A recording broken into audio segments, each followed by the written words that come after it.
high atop the pastoral center of the Diocese of Camden, you're listening to Talking Catholic. Hey everybody, and welcome to another edition of Talking Catholic. I'm Jen Morrow, and with me today, as usual, is Mike Walsh. It's not as usual. I've missed lots of podcasts over the last year. Not when I'm on it. Yeah, you've not only that, you did it without me. Well, at least once. You've done two without me. I think it's just twice, actually. So that's why because you're usually here. Oh, okay. Actually, to be honest with you, usually you're doing them without me. I have, I think I missed my first podcast out of 300, I think we're up to 360 episodes earlier this year. I think I missed actually twice this year. I might have missed more than twice. that. No, just twice. Yeah. Or maybe anyway. I did not get any complaints from the listeners that I wasn't on, so maybe it's something we need to consider in the future. How is everything well with you? You had a exciting morning that I know nothing about so far.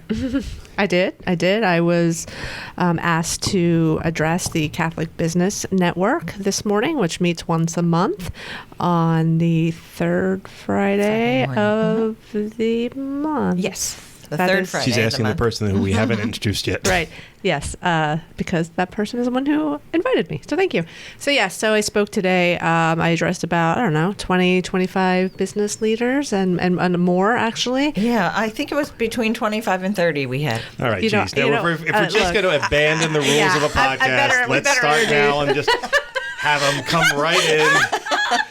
This is almost never a problem, but shenanigans. The shenanigans have started within the first minute and 45 seconds. All right. Apparently, I've lost all control of the podcast, so we're just gonna. I've decided I could restart, but I'm not gonna. No. So who do we have with us today, Jen? We have Stacy Napolitano. She is the Associate Director of Major Gifts and Stewardship for the Diocesan Office of Development. I'm only mentioning Stacy first because, Stacy, you've already introduced yourself. So, you already asked me a question. Yeah. So there you go. Oh, no. It was definitely on Jen. Yeah. And also with us. Right, I did. But thank you. I've been up since awesome. And Andrew Goos, who's the Associate Director of the Diocesan Office of Development. Thank you both for having me.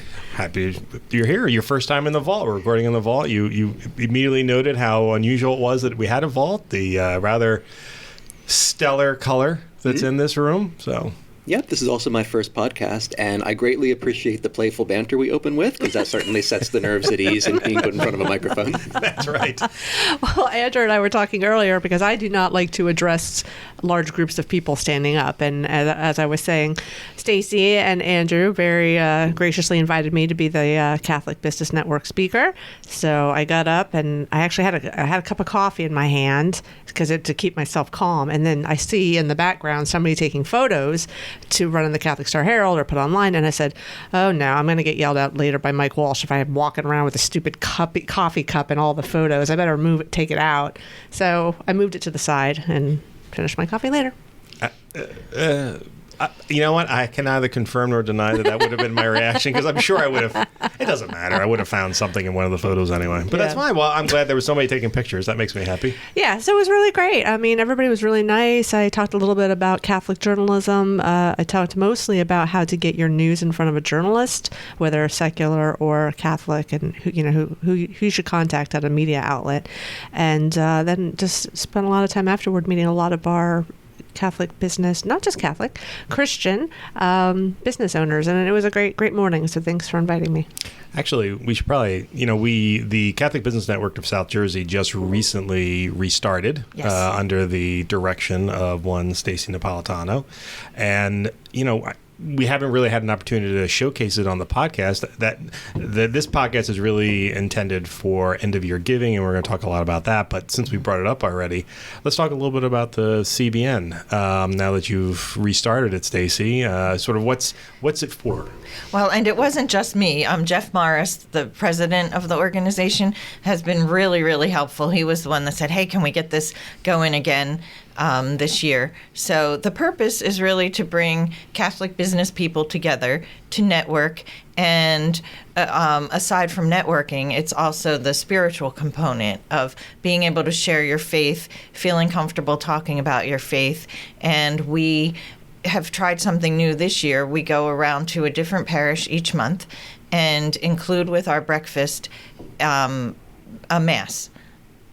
Yeah, it's been great. In the past, it was very successful in the past, but it was always in one area of South Jersey and not necessarily centrally located, so it was difficult for some folks to get there. I love the fact that you're moving it around. I think that's great. Matter of fact, so you just did November's. November's was at Holy Family Parish in Sewell. Yes. In the Aquin Center. Do you recall off the top of your head where your December meeting is? December is at St. Joseph the Worker at St. Vincent Pallotti Church on Paul VI campus. That'll be excellent. Have you figured out your speaker yet? And that's an 8:30 Mass. So instead of starting at 8 o'clock, we're starting at 8:30 that day.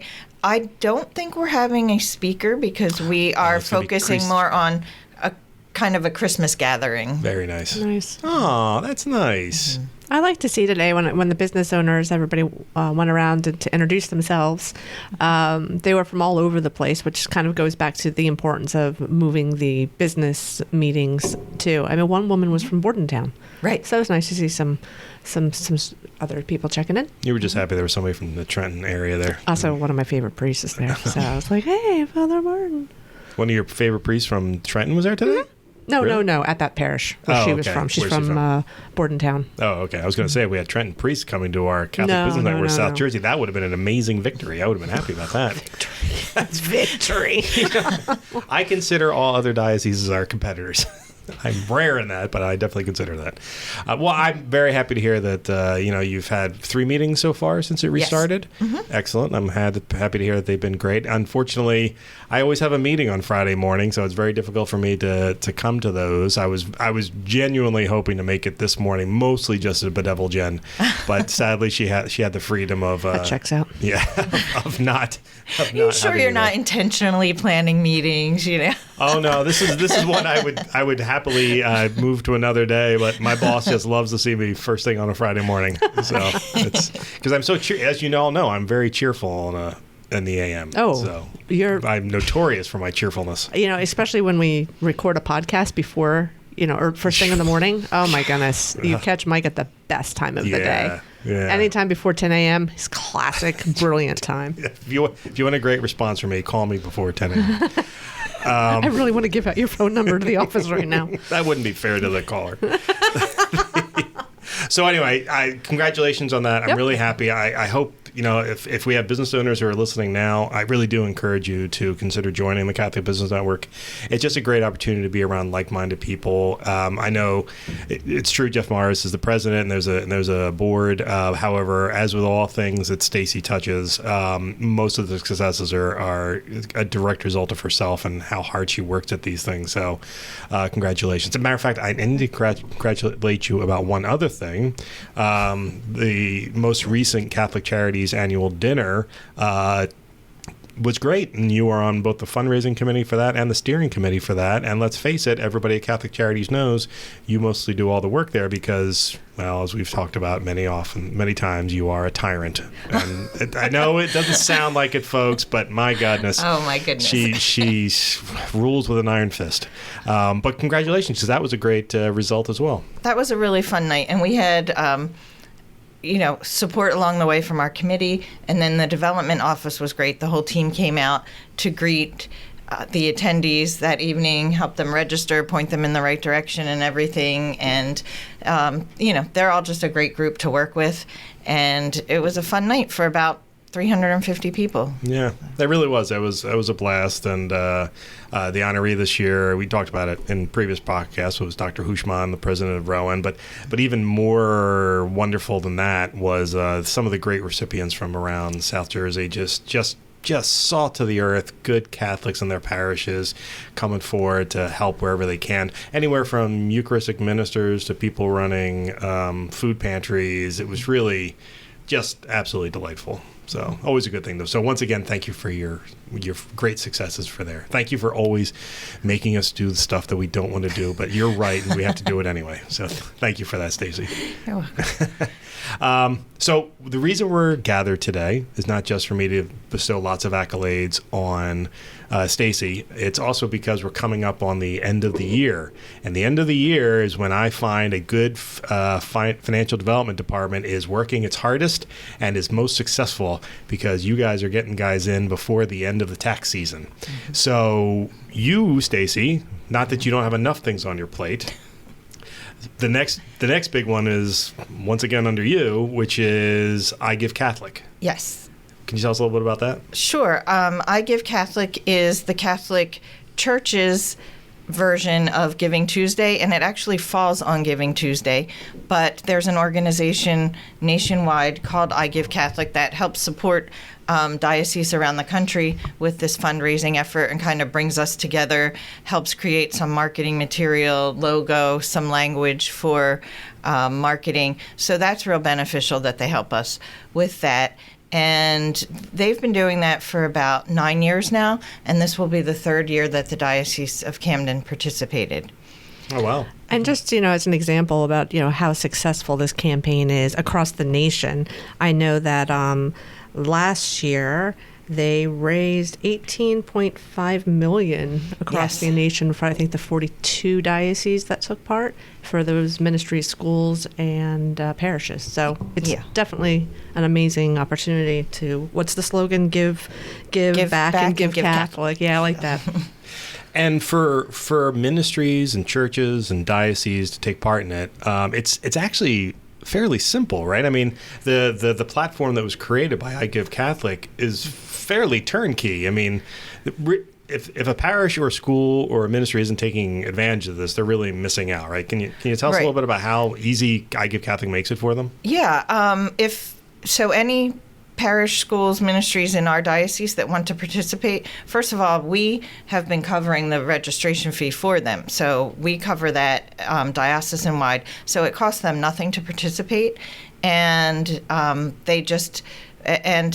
myself and Leslie Visco in our office helps everyone if they're having any trouble. But you really just click on a button to say apply now and then fill in the information and any back information they want with their bank account so that the funds can directly go to that school or parish. And then it's really a step-by-step template for people to fill out their own profile and explain what they're fundraising for. So anyone, a lot of kids, I think, can pick it up. The teenagers, that's what we say. If someone at a parish is having trouble, they say, do you have any teen volunteers? They can help you with this one. Well, if I could steal a turn to absolutely. Jump in and heap some praise on Stacy, one of the most attractive parts about the I Give Catholic campaign is not only is the platform easy to use and accessible, is the support they get through Stacy and Leslie at the Office of Development. All a parish or a group would need to say is, we would like to participate, and they will be all over taking care of them. Oh, yeah. Well, I tell you what really impressed me this year was as much as it is easy to do, we've gotten some new people who are participating in it, some new entities. I love the fact that there are some ministries using it, and not a church, not a parish, not a school, literally groups of people who are coming together to utilize it, which is incredibly smart because this is a very simple campaign. So I saw Rowan Catholic Campus Ministry as a part of it this year, and then I saw Donna Ottaviano Britt is trying to fund, a member of our pastoral department is trying to fund a special project, and thought that I Give Catholic would be the best way of being able to bring him some dollars for that. So, I mean, it really is. If you're a known Catholic entity within the Diocese of Camden, someone could reach out to you about. Certainly, they can't do it for this year, but they can do it for next year, right? Definitely. Okay, that's great. Yeah, registration for the ministries usually begins in August. So I remember, I think, now correct me if I'm wrong, you said there's 8 schools, 18 parishes, and 5 ministries participating this year? Correct. If that adds up to 31, that's right. Well, I'm notoriously not good at math, so Andrew?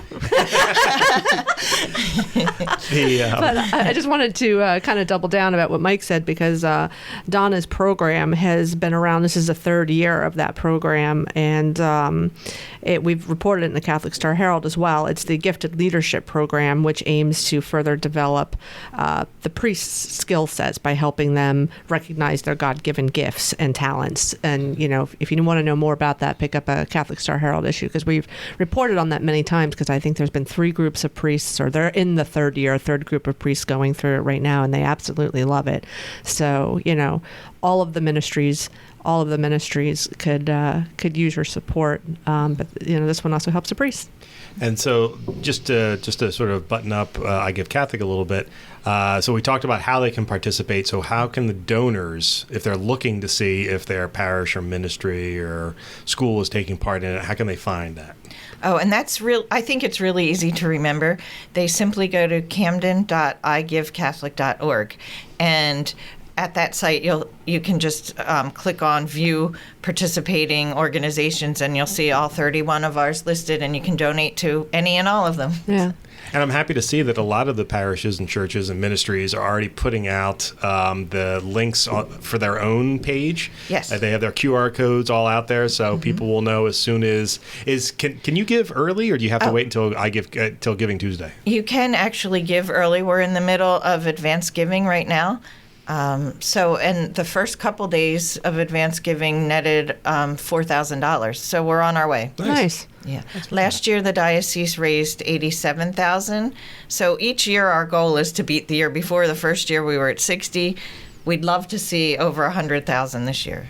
That's great. Now, I'm going to miss you this year because our first 2 years of doing I Give Catholic here was my first year.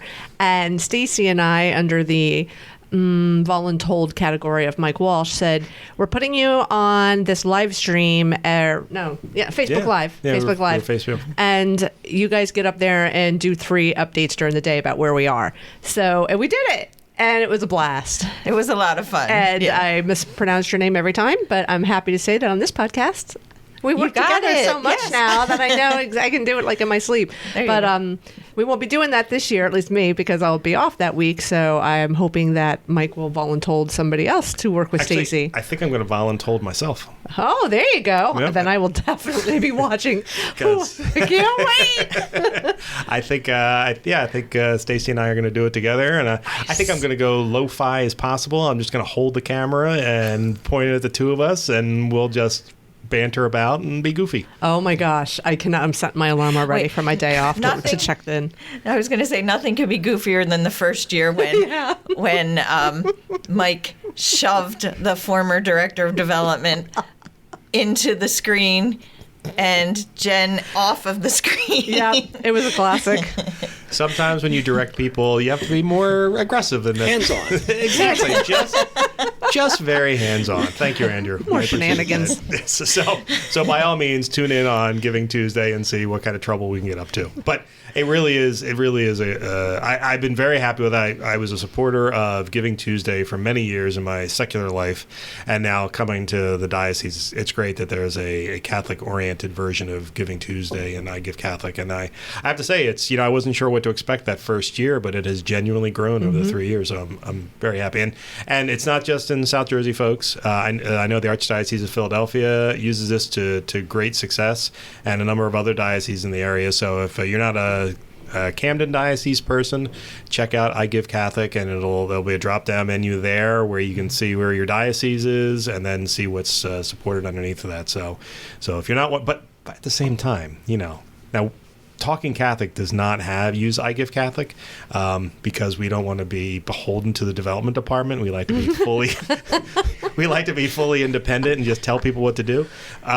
So we don't have one, but that doesn't mean you can't. Even if you're outside the area, please consider supporting one of our ministries. That'd be great. I won't say which one, but any of the ones our hosts work for would be great too.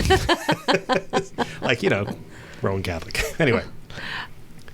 What? Nothing. The communications department isn't supported through development, so I don't even know. Did we say the date? Did we say it's November 28th? It's the Tuesday after Thanksgiving. Yes, right. November 28th. Mm-hmm. And what was the website for them to go online and give again?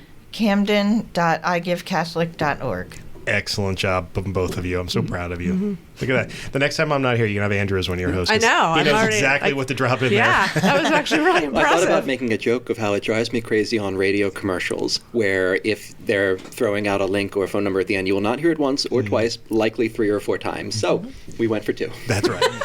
Plus, it'll be in the show notes if you can't find it. So if you're listening on your iPad, or on your iPhone, just look down and you'll find all the links down there. But how, one last question before we jump off of I Give Catholic. How long can people donate to I Give Catholic after Giving Tuesday? So they can. The online platform is only open through midnight of Giving Tuesday. However, they can donate by cash or check up through the weekend. So if your parish is participating, you can give a check to the church. If you're a parent or grandparent or friend of a school, you can drop a donation off, and they can record them through that weekend till the Monday after Giving Tuesday. Nice. Cool. I like it. So the real reason we had everyone here today is also because we want to talk about end-of-year donation in general. And certainly I Give Catholic is a great way to sort of start that off. But for the two of you, I know that this is, certainly, so one thing that Andrew works a great deal of his time is spent with is the South Jersey Catholic Ministries Appeal, formerly known as the House of Charity Bishop's Annual Appeal, now in a far more specific name that we hope won't get confused, because we oftentimes got people confused between Bishop's Appeal, Catholic Charity. It was just a nightmare. So now we have one that's far easier to remember and know what you're donating to. But that's an annual appeal. It starts in February and sort of continues throughout the entire year. But certainly you look at the end of the year as donations that come in at the end of the year are just as good as donations that come in the beginning, correct? Well, a donation on any day is wonderful. It's interesting. When he mentioned the importance of end-of-year giving, I suddenly caught myself and reminded that I tend to live 3 months down the road where already I'm in the midst of designing next year's campaign. And the fact that our diocesan fiscal year doesn't line up with the calendar year, sometimes that throws off my thinking. And so even though I'm already thinking of next year's theme campaign and all the logistics behind that, it is a good point that as we're coming down towards the end of the calendar year, a number of our donors experience some certain financial advantages by giving before December 31st. And while I'm not a financial advisor, most of the people who would consider that have one that they can talk to. And so I would greatly encourage you.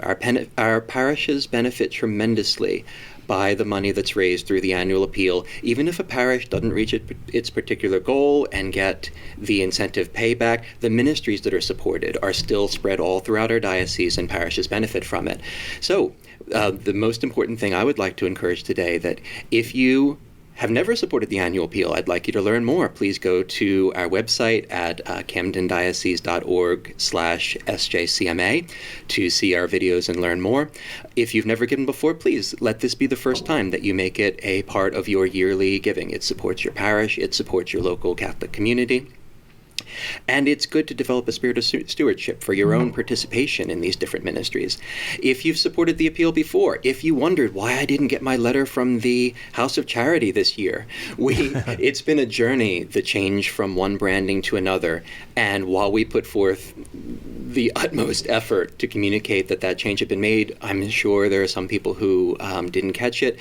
This is, like you said, Mike, the new name of the campaign. We wanted something fresh, new, descriptive, that would be more inclusive than previous branding.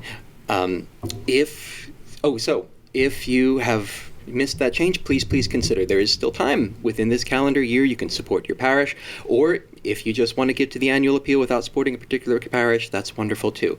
You can learn more by going to our website, make a gift online, or each of our parishes has a parish volunteer team that is able to take your gift and send it up to us. Most pastors would be excited to hear from you, to tell you more about how they benefit, and they would love to hear that they have another supporter within their parish that they can stay in touch with. Win, win, win, and win. Yeah.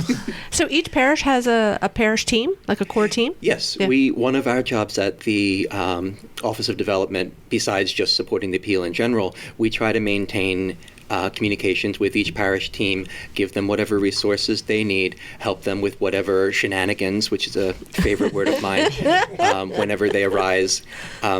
Because unfortunately, as much as we try to make this a streamlined and perfect process, we have over 14,000 donors a year, over 25,000 individual transactions a year. Unfortunately, every once in a while, as things pass through different hands on the way to us, sometimes mistakes happen. I see it important to correct them as soon as possible. If a donor shares with their pastor or their parish that there is a problem, I want to know about it right away so I can fix it. So the key to a successful campaign at a parish is to have a strong parish team. So we encourage pastors, please go out and encourage someone to own this and make it a part of their ministry, helping their fellow parishioners at the parish take part in supporting these different ministries. And it helps tremendously if you're able to bring new people into the fold year after year after year. While we have volunteers who've been working with the annual appeal for decades, if not longer, and it's wonderful that that's a part of their ministry. Everyone is human. It always helps to have new, fresh blood whenever it's available, and more hands make light work. So this was a fun little tangent for me to go off on, but I love to be able to encourage. If any pastor can encourage someone to join their team, I am more than happy to come meet with them, help them get set up, and make sure that they have everything they need. And it's not a difficult task. It's detail-oriented. We're talking about shepherding donations from the donor up to us. There is detail and some security involved, but we're here every step along the way to help you. Is there math involved? There is. Yes. So there is. Thank you very much. There is not math involved if you do not want there to be. It's one of my favorite joys. This is my third year working with the annual appeal. I joined midway through about 2020, so this is my third full campaign. And when I first came into the Office of Development, I was a frontline coordinator for the annual appeal. So my job was crunching numbers, making reports, making sure everything was working right, and I was also working on communication between the office and our various teams. And so being the elder millennial and computer snob that I am, one of the first tasks I set off for myself, this campaign, the House of Charity had existed since the mid-1960s. People have been doing this for a very, very long time. And as in most large organizations, there tends to be a this is how we've always done it sometimes approach to things. And one of the things that has been handed on from year to year to year to year is the same paperwork, same forms every year, year after year. Now, coming in, I sit down and I'm like, well, I don't want to be writing all these down and crunching things with my calculator. I'll make everybody a beautiful Excel spreadsheet. So all you have to do is type it in once and it'll math everything out at the very bottom. Then you just hit print and you're done. Now you're talking. So, a good sales point. There is no math involved if you have access to a computer with Excel. Wow. All right. Making people's lives better. I got to tell you, the development department in the Diocese of Camden is incredibly responsive. Every single member of it is genuinely great, and they've only gotten better in the time I've been here. Actually, the hiring of both of these two are excellent examples of that. That every department should evolve over time and bring some fresh eyes and new blood, and they certainly have a lot of people there that are long timers. But the people in that development, man, if you call them up and you have an issue or a concern, they are incredibly responsive.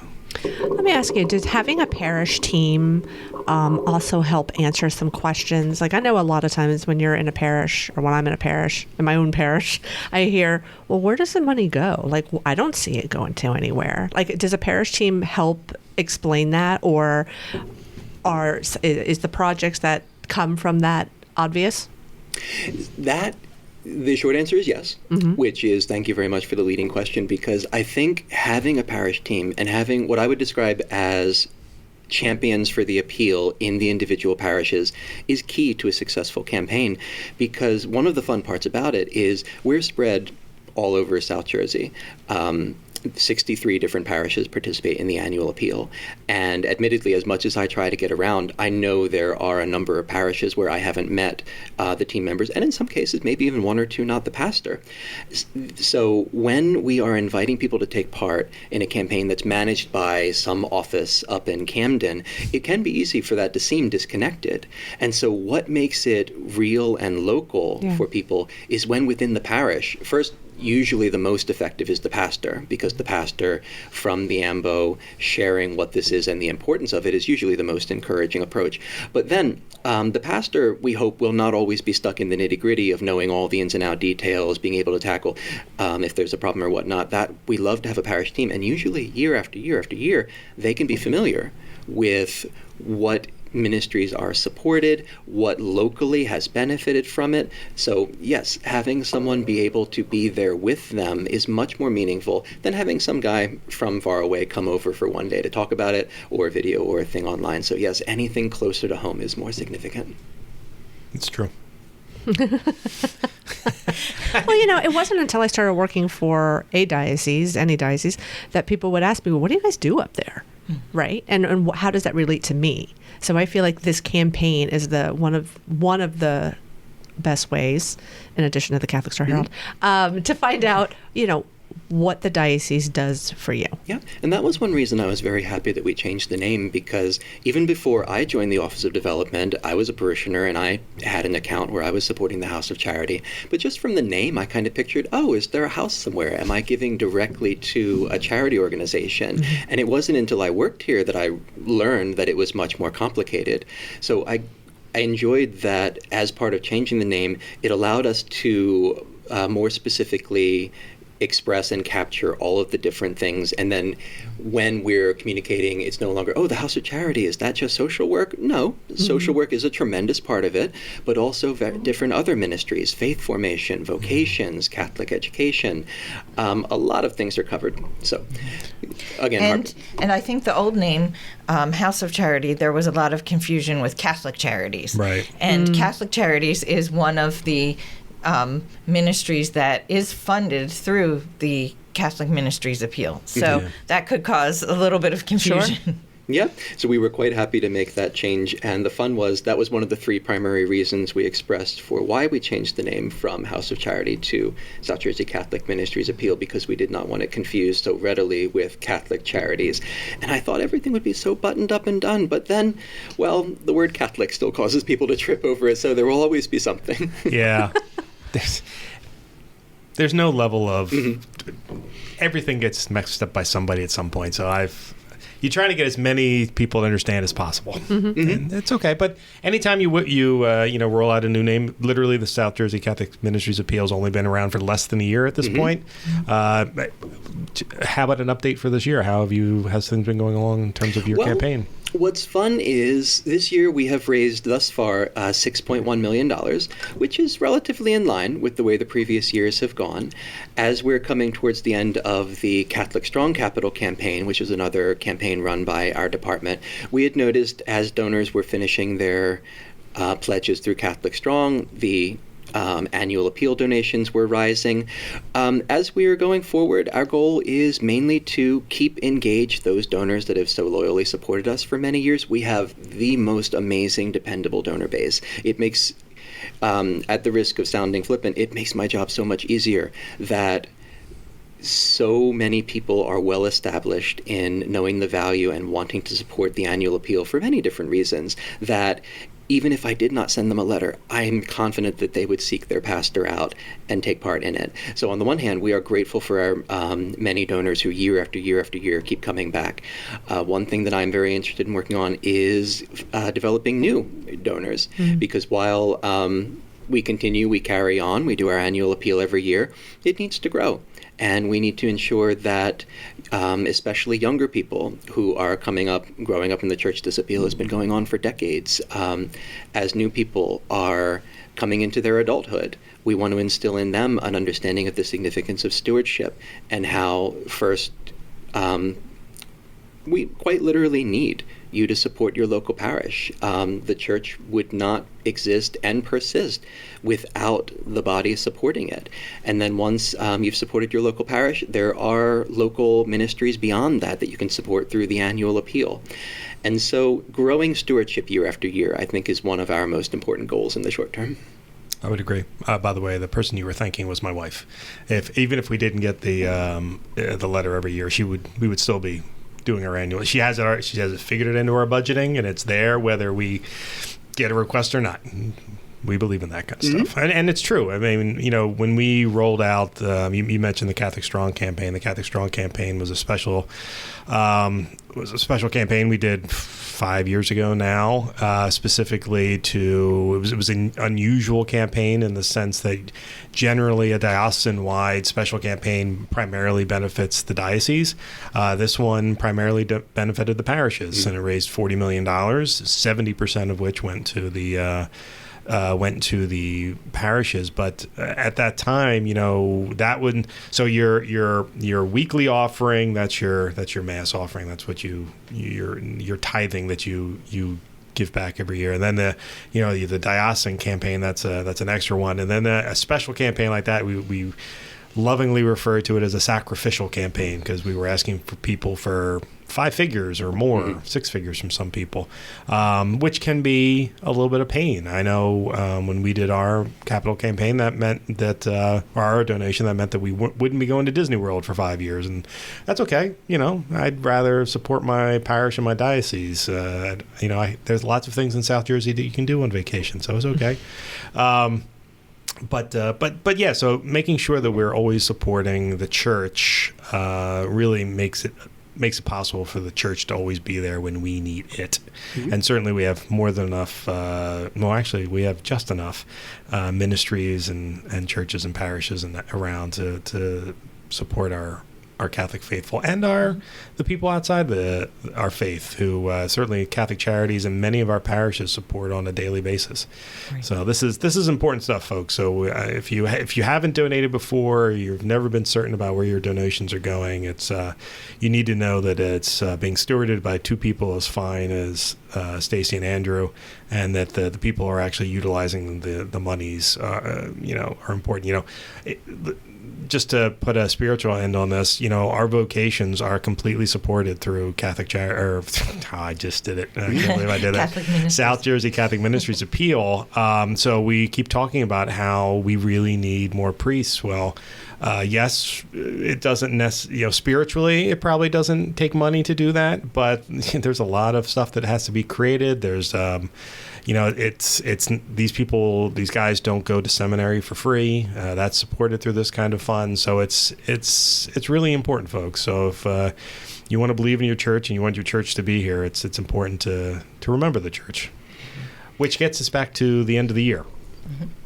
So when I was working for nonprofits directly many years ago, this was when our major donor officers really doubled down on the end of the year to make sure that if they had tickler files on anybody, that they really did their best to get them in. But I think most people outside of the financial development world aren't really certain of what a major gift is. What does a major gift consist of? Actually, a major gift can vary based on your organization. For some groups, it might be $1,000 gift, a $500 gift. And then for the diocese, it could be a $20,000 gift. So it really depends on the size of your organization or your parish, your ministry. One of the groups we work with is the South Jersey Scholarship Fund. So that total for the year has been about $135,000 in fundraising. So, a major donor to that fund might be $1,000. Mm-hmm. And that's another organization that we help promote giving at the end of the year and send out a campaign. And probably, I was looking at the numbers, it's about maybe 1/10 of the fundraising for the year comes at between now and December 31st. Now, if somebody wanted to donate a house, would they be able to do that? Would you be able to facilitate that, Stacy? We can look into it and see if it's possible. Of course, we work with the diocesan attorneys and, see that sometimes there can be risk involved. So have to make sure everything would be beneficial to the diocese to accept a donation I think Stacy like that. gave a very measured and diplomatic response there, which was wonderful. Yes. But the short answer is, if you want to make a gift-in-kind donation of an unusual sort, and it seems unusual, please don't hesitate to ask. There is no harm in asking, and then we will certainly get back to you. Yeah. Also a good measured response. But if someone wanted to just straight up donate $1 million, you guys would be okay with that, right? Certainly. Okay, yeah. No Hesitation there. No hesitation to say yes. Interestingly, I would want to sit that person down and learn their story as to why they wanted to give that amount. Because to Stacy's point, we measure major gifts in the annual appeal of considering of $5,000 or more per year. We have special giving societies for donors who have given greater than $50,000 or greater than $100,000 in their lifetime. But that boils down just to numbers. I appreciated how Stacy made the brief point that a major gift can be defined and considered on those person's circumstances. Yeah. One person's gift of $100 a year is a major gift. And I almost want to dovetail that back, that we rely on our generous donors who are able to make substantial gifts. But again, it is relative. Whatever you're able to give at a sacrificial level. I appreciated Mike earlier talked about sacrifices and changes in lifestyle in order to give, just changing your behavior in order to give to support. All of those are major gifts in the small term. You know, you just said thanking our benefactors, both large and small. Actually, you guys have a thank you coming up for a number of your benefactors, correct? We do, and it's called the Benefactors Reception. And it's really a lovely event. It is appropriate, yeah. But it's just one of those feel-good events because the only purpose there is to thank them. And we have that at Aletto's in Deptford every year. And they so kindly donate the whole event to us. Yes. Mm-hmm. And we usually have anywhere between 300 and 400 people attend. And anyone who donates $1,500 or more to the diocese throughout the year receives an invitation. Actually, I will admit that I've been to this many times, usually because Stacy's making me go to work it. I don't get to go just to enjoy myself like everyone else does. I have to go there and work, take pictures, Mike. Showcase all of our benefactors, how great they are. Woo! But it is a great event, and it's nice because the bishop always comes, make sure that he gets a glad hand with everybody, and thank them personally for their willingness to donate. Sometimes, like we said, sacrificially. My parents get invited a lot. They get to just hang out and chill out and talk to people. There's something involved with that event that I've never fully understood, and that is you have giving societies? Mm-hmm. Yes. Do you have multiple giving societies? Or you have one giving society? We have at least two. Okay. So this is a tradition going way back before my time, and it's one of those things that kind of grows and develops over time. And so we have kind of one informal giving society and two that are a little more defined. Each year, if a donor has given $5,000 or more in the year, we consider them a part of the Society of Stewards, and they get a special recognition. The night of the benefactors, we have an award ceremony for those who are interested in participating. For donors who I had mentioned earlier, giving societies at $50,000 and $100,000 of lifetime giving. If a donor and their family has given $50,000 or more, they are invited into Bishop's Society of Seraphim, where there is a delightful little pin that they're awarded, and they have a chance to meet the bishop, have a photograph taken, and be recognized by their peers around them. For those that have given $100,000 or more, there is a plaque that is the Society of St. Catherine Drexel. So those two. We have, and that was a joy of mine, because as I came into this the development office a number of years ago, one of my first jobs was keeping track of who is in which. And let me tell you, when you're in an organization that's been around for decades and decades and decades, and the different levels of record keeping have changed from paper to in books to in filing cabinets to on the computer, it's fun trying to keep a handle on the many different stories of donors that have come and participated in different times. So this year, as of now, unless a few more people can get back to me, we have at least 3 of our donors who are going to receive awards. And also, for those who are due that recognition but don't want to stand up in front of everyone. I have at least 3 who I'm going to meet on the sly at some point in the evening and share the award with them because they did not want to stand up in front of them. So please, if the thought of being called up in front of everyone is intimidating to the point where you're like, oh, I wouldn't want to go if that means I'm going to be called in front of everyone. No, everyone has different levels of comfort when it comes to how you're going to participate in these things. I think it's good to just come out and enjoy fellowship with people who like-mindedly have a desire to take care of their local community. It really is a very nice event. I forget, Jen, have you been to it prior? I have not been. My parents are invited every year, and they've been. I'm trying, even though I'm off that week, because it's the same day as Giving Tuesday. Yeah, this year it falls on the same day. So wow, that's going to be thanking people on Giving Tuesday. Yeah, so that's a new one. I actually need to talk to them to see if they're coming. Maybe I'll sneak in, come so I can see all the fun. Yeah, I think it really goes hand in hand. So it kind of worked out nice that it's Giving Tuesday and we're thanking the benefactors in the same day. Yeah. And Stacy mentioned this earlier, but it is worth saying again that one of the great blessings in this event that's gone on year after year is that the vendor has donated the space, the time, the food. And it's interesting. There's a little anecdote, a story I wanted to share. One of the most important things when it comes to working in an office like the Office of Development is communication with donors and participants. And so every once in a while, a angry letter will come to us up at the office. And there was a donor who wrote to us and said, I can't believe you're spending all this money on this event. And I think that's a misuse of these funds and they should be going towards the ministries. And I wrote back to her, I absolutely agree with you. Thank you for saying that. And I'm happy to share with you that this particular event is sponsored by the vendor. Otherwise, we probably would not hold it for this reason because we agree with that idea. Yeah. But I don't want to gloss over it. Did you just say, Jen, that you're going to party crash this? Because it's invitation only, thank you.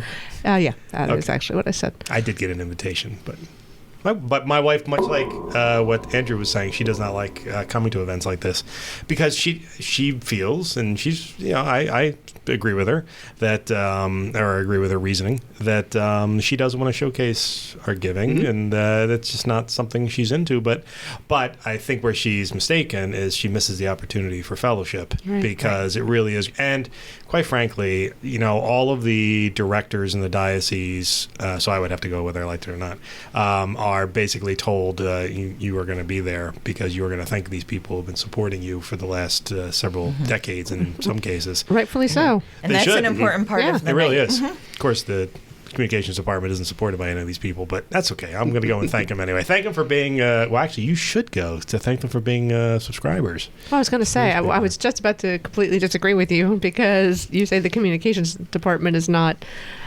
supported. We're supported in subscriptions. We're supported by, maybe not exactly from these monies, but South Jersey is very pro Catholic Star Herald. I mean, I'm in other dioceses. I was just in my diocese last week and speaking about what I do, and they're like, "Wait, you're talking about the Catholic Star Herald?" I was like, "Yeah." They're like, "Oh my gosh, we grew up in Hamilton, and they had so many great things to say about it." So it makes me proud being part of that long history. But so we have amazing we do subscribers and advertisers. But my point was just that we're independent, and I take great pride in the fact that the Catholic Star Herald has been able to remain independent financially. Agreed. That's a good sign. It's a sign of a healthy publication when you're able to do that. And not all publications are like that. So I'm very proud that we have very happy that no hedge fund has ever bought us up and sold us off for parts. That makes me very happy.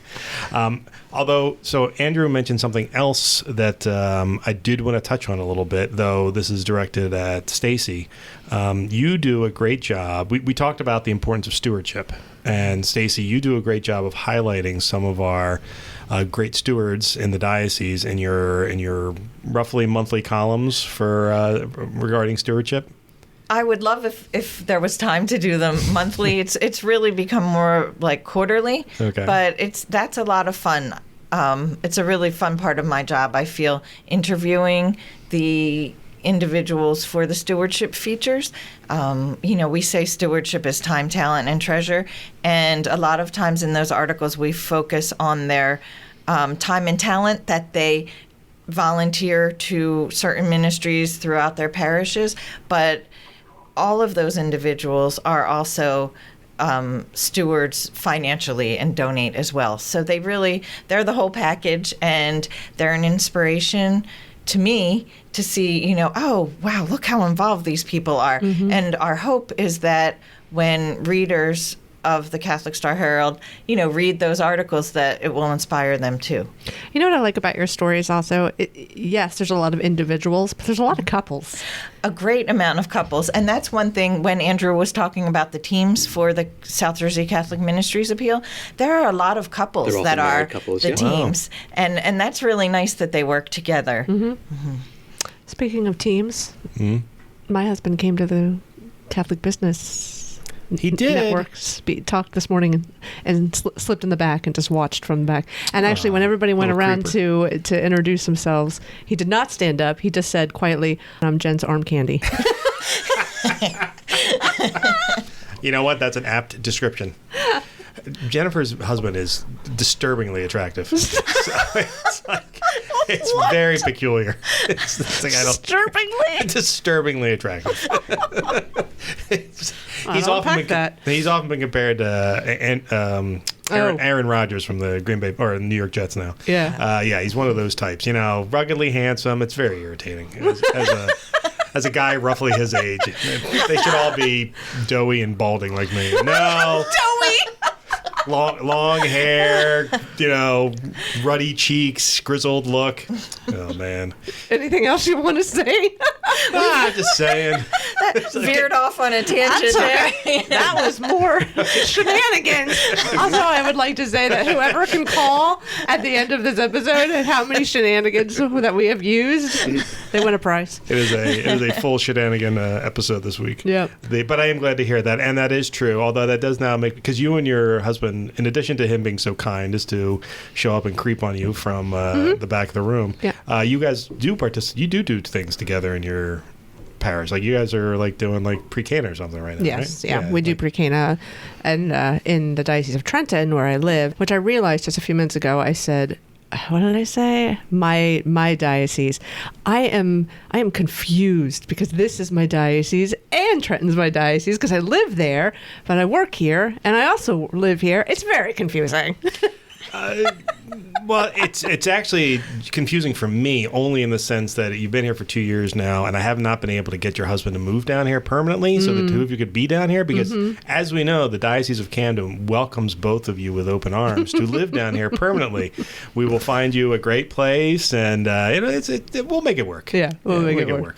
But yes, couples working together, I think, it's great. Is strong, and I've seen that in a lot of the stewardship articles that you do, and it's really makes sense, and it's nice to see that they're part of the parish teams. Yeah, it's also nice to see sometimes the articles feature entire families where the kids are also helping out, and a lot of times the parents, the grown children, have inherited that from quality from their own parents. So it's really a generational thing. And for anyone who's been listening to this and thinking this is just all these little genius ideas can only be used by the Catholic Church, that's not true. I mean, if you're working for a nonprofit in your secular life, all of these things we've talked about can be used elsewhere. And you've heard me say on this podcast many times, I steal ideas from other dioceses all the time. I steal ideas from other secular entities as well to use within the diocese if they work. So if you're here, if you're a committee chair of a Boy Scout group somewhere in South Jersey, some of these ideas will work for you as well. So I hope you'll consider this episode as a good educational episode, not just insights into the workings of the financial development department of the Diocese of Camden, which is, by the way, a great department, if I haven't said that enough yet. No, seriously, they're good. Thank you. And think about volunteering for your parish.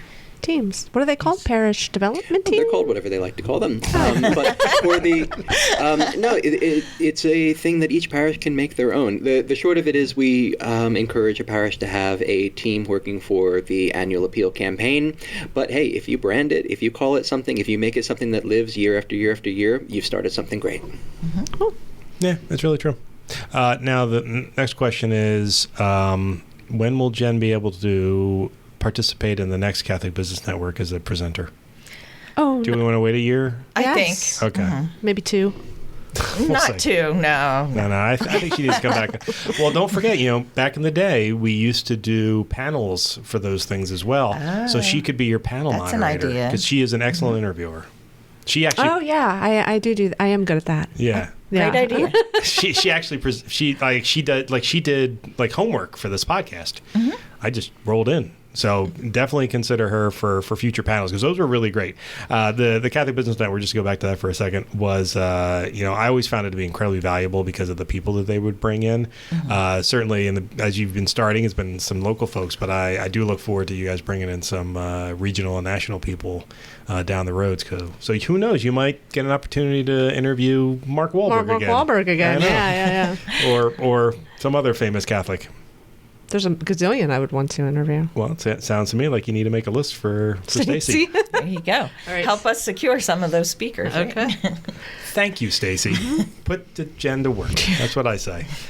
All right, folks. Well, thank you very much. I really appreciate it, both of you joining the podcast. I hope our listeners have been educated by some of this and might be inspired to do some end-of-year donating, and certainly support their local entities through I Give Catholic, if at all possible.